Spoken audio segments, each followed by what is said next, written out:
Salam sejahtera sahabat dan rakan saya di YouTube. Selamat istirahat waktu malam. Semoga sihat, sejahtera. Baik, malam ini saya ingin mengajak sahabat, biasa kita lihat apa perkembangan semasa isu politik panas di negara kita yang sebagai rakyat kita harus melihat dari sudut pandangan yang mungkin berbeza-beza dari segi pandangan dan pendapat antara kita dan rakan-rakan semua. Baik, masih lagi berkisar berkaitan dengan berita yang baru berkaitan dengan Tengku Zafrul. Itu kemasukan Tengku Zafrul dalam PKR. Sebagaimana yang rakan-rakan lihat, ini merupakan isu panas yang berada dalam minda kepala pengundi mereka melihat beberapa perkara baru yang berlaku. Adakah perkara-perkara ini membawa kebaikan ataupun sebaliknya kepada negara kita? Perlu lihat secara lebih menyeluruh. Baik, Ramanan dan Tengku Zafrul ini, baik, dua-duanya kita lihat dalam Parti Keadilan ini dua calon yang diberi keistimewaan dalam PKR. Baik, Ramanan ini sebagaimana yang kita ketahui merupakan bekas bendahari MIC, dan Zafrul adalah tokoh daripada UMNO yang meninggalkan UMNO dan menyertai PKR.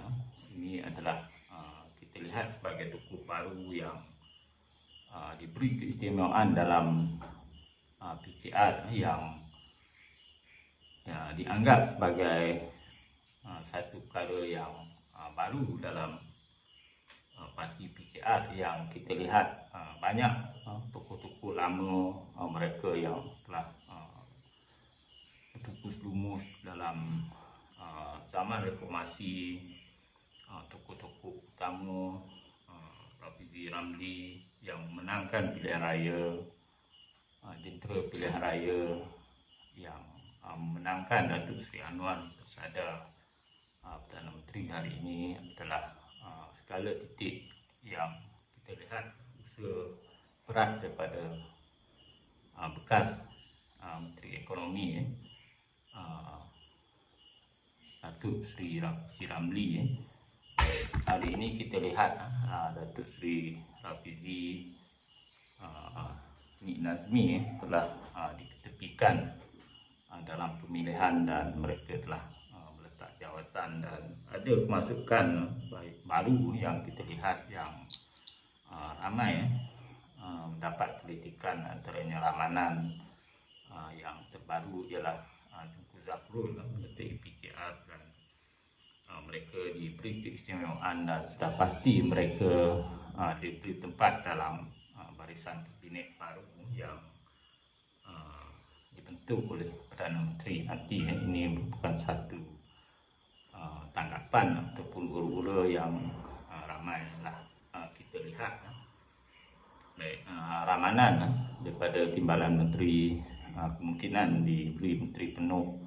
Tengku Zafrul mungkin diberi tugas sebagai Menteri MITI terus, ataupun diberi tugas dalam Menteri Ekonomi. Ini kita akan lihat pencaturan yang mungkin berlaku selepas pemilihan PKR yang baru lepas. Walaupun ini mendapat kecaman dan kritikan di peringkat parti, peringkat akar umbi penyokong PKR yang telah lama melihat perkara ini, mungkin ramai yang tidak puas hati, dan kita lihat baru saja kenyataan daripada Rafizi yang berkaitan dengan perkara tersebut. Baik, ini yang saya petik. Sementara itu Rafizi berkata mengenai hasrat Tengku Zafrul untuk menyertai PKR. Rafizi memberi amaran supaya parti PKR, parti ini berhati-hati, dan katanya walaupun perjanjian kerajaan perpaduan tidak memperincikan larangan ahli parti menyeberang sesama gabungan, harus dielakkan. Ini ialah apa yang disarankan oleh bekas Menteri Ekonomi Datuk Rafizi Ramli.